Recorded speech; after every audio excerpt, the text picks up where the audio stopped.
Hi, I'm Quinn Nguyen at EnerCom's the Oil and Services Conference in San Francisco, California. And joining me now is Neal Dingmann, Managing Director at SunTrust Robinson Humphrey. Hi, Neal. Good morning. Now, a big deal was announced earlier today with Chesapeake and BHP. What does this mean for the commodity market? You know, I think there's twofold. One, it shows that M&A surrounding the commodity market, whether you're talking acreage, reserves, production, it's all still very aggressive out there, very strong. And I think what this shows you is not only has oil continued to be strong, but this shows to me that the gas market continues to be strong versus some have said that we're going to see some forced sales out there, and a price that we saw this morning or announced actually last night still shows that even gas is relatively strong in the commodity market. What role does technology play in the production of oil from shale basins? Sure. I mean, it goes right along with the BHP deal. You never would have had something that size or to that magnitude if it were not for technology. You've got a lot of these things in the services. You have the way they frack a well, the way they drill a well.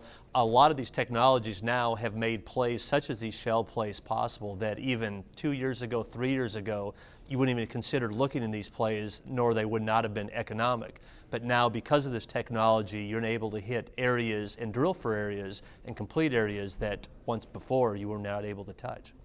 And we continue to see increased activity in many of the oil basins across the U.S., and rig count activity in the oil sector is also at a 12-year high. Are these levels sustainable? Yeah, I mean, obviously we have seen a very nice rise over the course of the last 3 years, I mean, especially versus gas prices. But, you know, when we talk to companies out there, we think it definitely is on a few different reasons. One, the technology that you spoke of, not only has it opened up a number of these gas plays along the last 2 years, but even old oil fields, such as the Permian. This is a field that's been around for 100 years. All of a sudden at the conference like EnerCom today, you have seismic companies, you have E&P companies talking about horizontal drilling, things that they wouldn't even consider doing in an old oil field like this.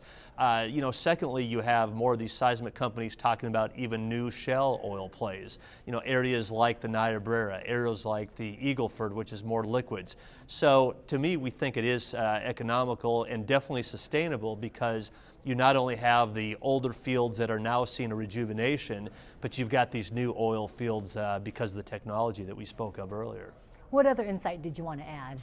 You know, what I guess consider to look at and sort of based on the Chesapeake BHP deal today, really talking to companies here at EnerCom, it sounds to us like M&A activity is going to continue to be extremely positive. You could see record highs, not only for oil prices out there, again, in what they're paying per acre, but a lot of these gas plays, I think, are going to continue to be very active out there right now.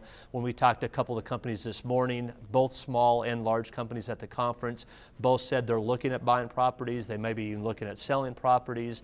And then what you add to all that, which has really taken, to me, everything to a near paradigm, you've had now the insurgence of these foreign companies come in and definitely very interested in a lot of these E&P plays and buying in. So to me, that just added a new, larger partner now to this. So I think what the end result is going to be is higher levels we spoke about and higher activity that we mentioned earlier as well. And that will continue for the remainder of the year? At least this year. In fact, we look at it and on a sustained, I would say through at least 2012 or 13, given the appetite of the companies, given the amount of acreage and reserves that are likely going to be for sale, we see it happen at least the next probably 2 to 3 years, if not longer.